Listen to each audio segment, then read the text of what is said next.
I want to return to the STAR framework I announced this morning and reflect for a moment. The experts who've joined us have donated their time and expertise not because we want to abolish social media, but because we deeply care about the future of the internet and safety for all of us online, which are actually deeply interconnected. The sustainability and viability of a prosperous internet that actually embraces our human and civil rights is also predicated on having safety within that system. We want to protect civil rights, to address online hate, to cultivate online spaces where we can all enjoy freedom of expression, not just the few. So let's look at STAR. S, safety by design. What we heard from Julian Grant and Damian Collins on prioritizing safety by design, that moderation is not enough, that safety, human rights, protections for privacy must be embedded within platforms before we launch them, before we can make progress on tackling online harms.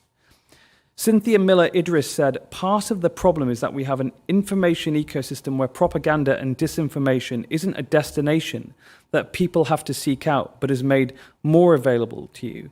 Jen Nuzzo said, people are trying to find facts in an information environment that is completely poisoned by lies. No one would have designed that system. That is a failure of safety by design, and we can surely do better. T, transparency of algorithms, of enforcement of platform rules, and economics, the advertising. And Representative Trahan's bill does just that, embedding transparency as a principle and bottom line. At minimum, we need to open up the black box of social media, equip civil society and researchers with the tools they need to really understand the amplification and dissemination of malignant content. You know, my team has done an extraordinary job with reports like Malgorithm of opening up how the algorithms actually work, showing that if you follow wellness, it feeds you anti-vax. If you follow anti-vax, it gives you anti-Semitism and QAnon and vice versa. But every time we put out a report like that, the companies say, it's not true. You can't know for sure it's true. Only we have the data and we didn't give it to you. And that's just ridiculous. In fact, just today I've been dealing with the New York Times telling me that Facebook have said that a year-old report from us that we hadn't defined disinformation, so therefore they reject its findings. An extraordinary chutzpah there.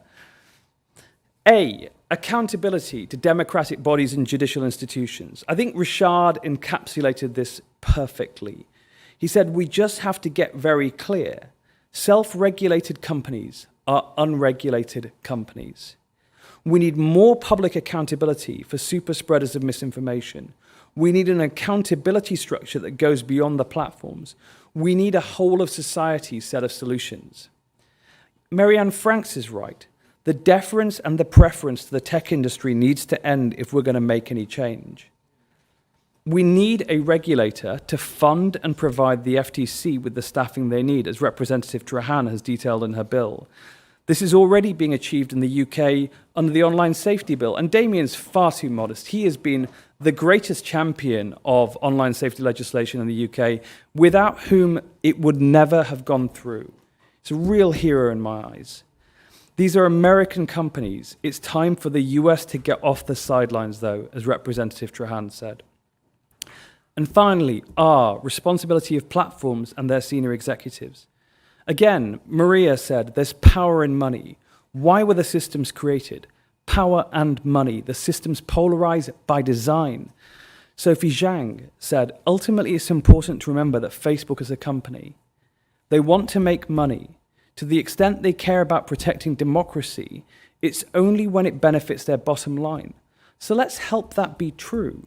They should have to carry some of the costs of the negative externalities of their economic prosperity.